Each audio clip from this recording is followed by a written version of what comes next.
Hello दोस्तों, कैसे हो आप सब। आशा करती हूँ आप सब अच्छे होंगे।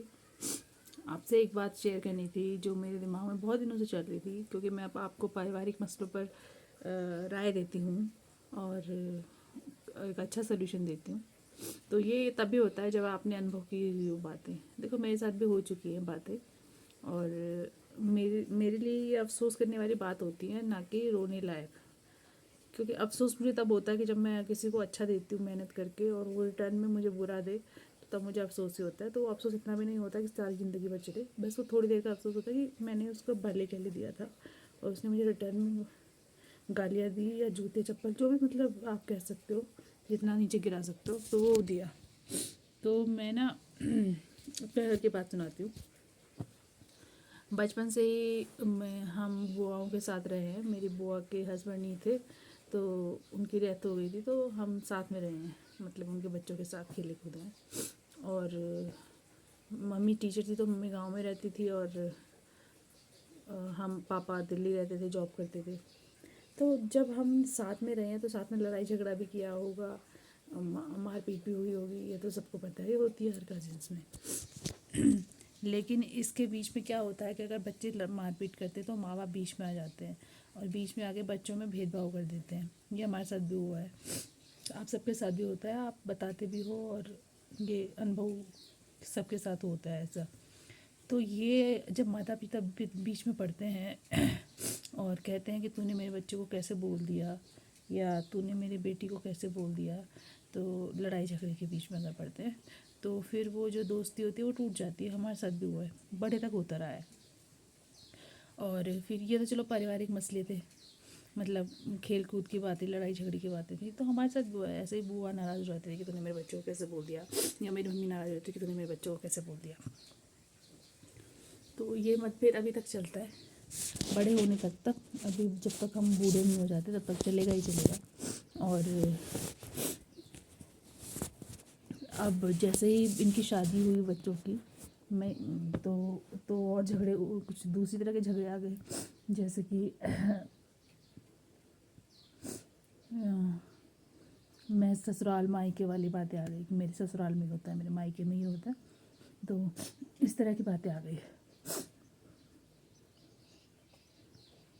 तो बेटियां ससुराल चली गई, उन्हें मायके की याद सताती है, तो वो अपने मायके को बुरा नहीं सुन सकती। और जो जवाई होते हैं वो बीवी को मायके नहीं भेजना चाहते, क्योंकि उन्हें लगता है कि आप ससुराल में आ गई तो ससुराल की ही बनी रहे, अपना मायका भूल जाए। जबकि ऐसा होता नहीं है, ऐसा होना भी नहीं चाहिए, क्योंकि बेटी का जन्म और परवरिश जहाँ हुई होती है वो कभी भुलाई नहीं जा सकती। वो उसका अपना घर होता है, उसने मेहनत से बनाया होता है। हमारे साथ भी यही हुआ है कि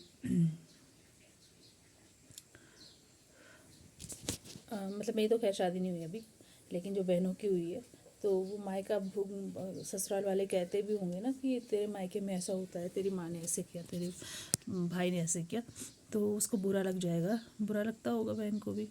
तो बहनों सभी, एक बहन नहीं है, मेरी जितनी बहनें हैं उनके ससुराल में ऐसा हुआ है, सबके साथ हुआ है, ताने दिए गए हैं, तो उनको बुरा लगता था, तो वो डिस्टर्ब हो जाती थी मेंटली। मेरी बहन के साथ भी ऐसे हुआ है। और तब वो गुस्सा अपनों पे ही निकालती है, माँ पे निकालती है, बहन पे निकालती है, भाई पे निकालती है कि तुमने मेरे को गलत जगह शादी करा दी, ये करा दिया, वो करा दिया। और ऐसे भाभी के साथ भी हुआ। भाभी आई तो भाभी को लगा कि पता नहीं मेरे को कहाँ कौन सी जहन्नुम में भेज दिया है, और ये मेरे से काम ही करवाएंगे, सेवा पानी करवाएंगे, जबकि बहुओं को हम इतना काम करवाते भी नहीं है। लेकिन उनको लगा, तो उन्होंने उस हिसाब से शुरुआत से ही बिहेवियर रखा कि मैं झाड़ू नहीं लगाऊंगी, मैं अपने कमरे का झाड़ू लगाऊंगी, मेरे मेकअप के सामान को कोई टच मत करना, मेरे कपड़ों को कोई टच मत करना, मेरी बेटी को कोई टच मत करना। तो उन्होंने इस तरह का व्यवहार रखा ताकि कहीं ये मेरे को दबाए ना। जबकि हम तो खैर ऐसा सोचते भी नहीं थे, क्योंकि हमने जब बेटियां दे रखी तो हमें पता है कि ससुराल और मायके का डिफरेंस क्या होता है। क्योंकि हमारी बहनें पहले जा चुकी हैं, भाई बाद में शादी हुई थी, तो मतलब ऐसा चलता रहा। तो मतलब जहाँ से भी होगा हमें दबाने की कोशिश की गई है, ससुराल बहू की साइड से भी और बहन की साइड से भी ससुराल वालों ने दबाया है, और बहू की साइड से भी मायके वालों ने उनके दबाया है। मतलब व्यवहार ऐसा रखा है कि आप लोग ही गलत हो, तो हमारे साथ हुआ तो हमने तो खैर जब हम कमाने वाले थे, हम पढ़े लिखे थे, तो हमने उसको अपने पे हावी नहीं होने दिया। हमने कहा कि चलो एक्सपीरियंस की बात है, जब तक इनको अनुभव नहीं होगा तब तक ये सुधरेंगे नहीं। तो ऐसा ही किया हमने, और अभी तक ऐसा ही कर रहे हैं कि इनको अनुभव करने दे रहे हैं बातों को, कि ज़िंदगी देखो, अलग करा हुआ है सबको, कि तुम ज़िंदगी देखो कैसे ज़िंदगी जी जाती है, कैसे बाहर के सामान जो भी मतलब आप घर का लेन देन गृहस्थी कैसे चला जाता है, जब तक तुम अनुभव नहीं करोगे तुम्हें पता नहीं चलेगा, और तुम अपनों पे गुस्सा निकालोगे। तो उससे गुस्सा ना निकालने के बजाय कुछ अच्छा करो, कुछ प्रोडक्टिव करो, और घर बनाओ, बसाओ। ये हम मम्मी पापा ने सोच रखी है, क्योंकि उन्होंने भी ज़िंदगी जी रखी है, तो उन्होंने भी ये सब झेला हुआ है पहले, बुआओं की वजह से, दादी की वजह से, नानी की वजह से, और अब बहुओं की वजह से और बेटियों की वजह से वो जेल में है। तो वो झेलते ही जा रहे हैं, और बुढ़ापे तक ही झेल ही जा रहे हैं, मतलब सुखी जीवन बहुत कम मिला है। और मैं ये सब देखते मैं इसका वो क्या कहते हैं साक्षी हूँ। मैं इसकी साक्षी हूँ कि मैंने सबका देखा हुआ है, क्योंकि मैं छोटी बच्ची थी, मैं तो बीच में बोलती नहीं थी किसी के, तो मैं देखती रहती थी, और अभी तक भी देखती रहती हूँ। क्योंकि जब तक मैं खुद के पैरों पर खड़ी नहीं हो जाती, मैं किसी को उपदेश नहीं दे सकती कि तुम ऐसा करो वैसा करो, क्योंकि मैं खुद अभी ऐसी स्थिति में हूँ कि माँ के पैसों से पल रही हूँ, पापा के पैसों से पल रही हूँ।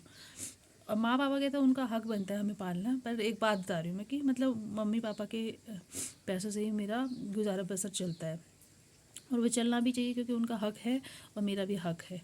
और पर इस पे भी जलते हैं, जैसे भाभियाँ जलती होंगी, बुआएँ जलती होंगी कि कैसे बैठ बैठ के खा रही है, हमने तो खाया नहीं, वो ऐसे कहती है, जबकि उन्होंने लड़ झगड़ के खाया हुआ है, छीन के खाया हुआ है।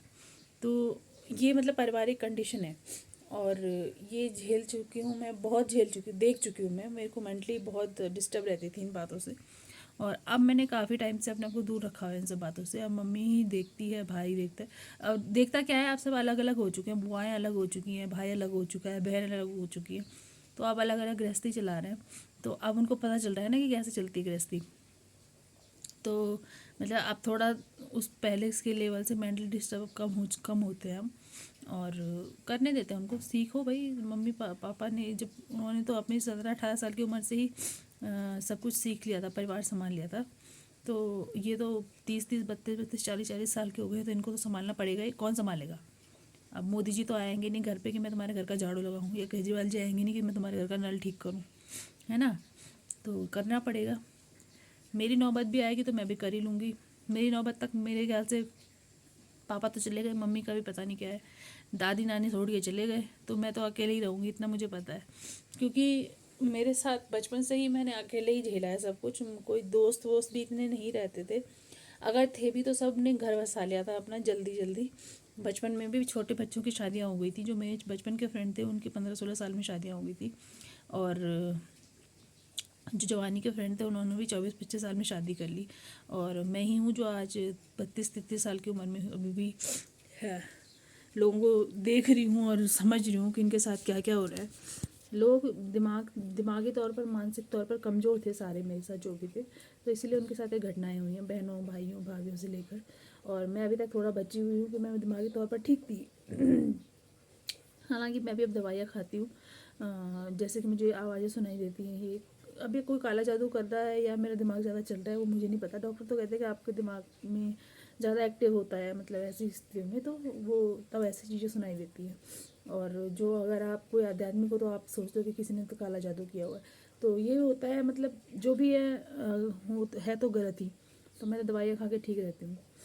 बस जब तक मम्मी पापा का आशीर्वाद है, उनके पैसों से पल रही हूँ, बड़ी हो रही हूँ, खा रही हूँ, पी रही हूँ, और बाकी उनकी सेवा कर रही हूँ। सेवा मैंने बहुत करी है। मैंने नानी दादी की जब ऐसी हालत हो गई थी वो बिस्तर से उठ नहीं पाते थे, उनकी साफ़ सफाई भी मैं ही करती थी, और घर के कपड़े लत्ते बर्तन झाड़ू पोछा मेरा काम होता था।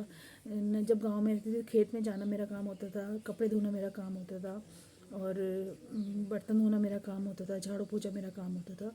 और पढ़ाई भी मैं करती थी, पढ़ाई में भी हमेशा फर्स्ट डिवीजन लाती थी। मतलब मैं कभी ऐसे नहीं रही हूँ कि मैं बिस्तर पे लेटी रही तो मेरे को किसी ने मुंह में हाथ डाल के ऐसे खिलाया होगा, ऐसा नहीं रहा है मेरे साथ।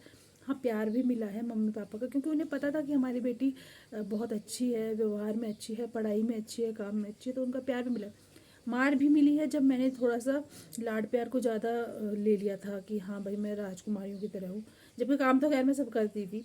लेकिन अगर मैं थोड़ा सा अगर ढील मेरे व्यवहार में हो जाती थी कि मैं बहुत अच्छी हूँ, मैं बहुत ऐसी हूँ, तो मेरे को मार भी पड़ती थी। मतलब बहुत सख्त नियम कानून भी रहे हैं और बहुत खुला व्यवहार भी रहा है। तो बैलेंस करके रखा है मम्मी पापा ने, और भाई बहनों को भी ऐसे ही रखा है। लेकिन फिर भी वो कहीं से कहीं ना कहीं से क्या पता दिमागी तौर पर कमज़ोर रहे होंगे जो उन्हें थोड़ा ऐसा परिवार मिला कि जहाँ उनको और संघर्ष करना पड़ रहा है। तो यही बता रही थी मैं, और मैंने और डिटेल में बताना था, लेकिन बोलते बोलते मेरी लाइन कहीं और चली जाती है। मतलब मैं उनकी पोल भी खोलना चाह रही थी कि मैं बताऊँ कि इनको कहाँ पे गलती करी इन्होंने, बट नहीं बता रही हूँ। आगे कभी ध्यान में आएगा क्या बोलना है, कब बोलना है, तो ज़रूर बताऊँगी। अभी के लिए इतना ही।